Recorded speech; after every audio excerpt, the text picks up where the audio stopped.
There's the squirrel. Oh. Oh my god, there are like 3 squirrels that just went up. I don't know if you caught that. Okay, so the squirrels are like going into the other yard. Oh, is that a contender? Is that a contender? Or is he just eating? Oh, is that another contender? Whoa, he's crossed. The rabbit's just chilling.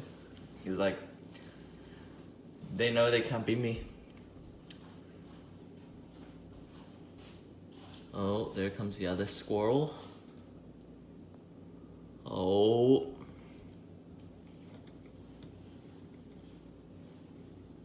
Oh. What is the squirrel thinking? He's gonna pounce. The rabbit is a superior animal in this case. Squirrel cannot do anything.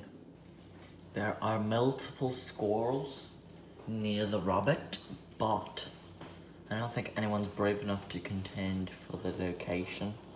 Cause I know those squirrels love that little hole that the rabbit's resting in. Been watching them for the past couple days.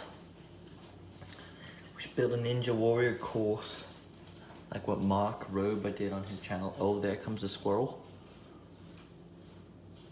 I don't think they can beat the rabbit. Honestly, don't think so. If you didn't know, guys, our backyard is a squirrel sanctuary. Oh, the rabbit's moving a bit. And there's some chipmunks over there. Oh my god, they're like fighting or something. What the? The rabbit prevails in the end, guys.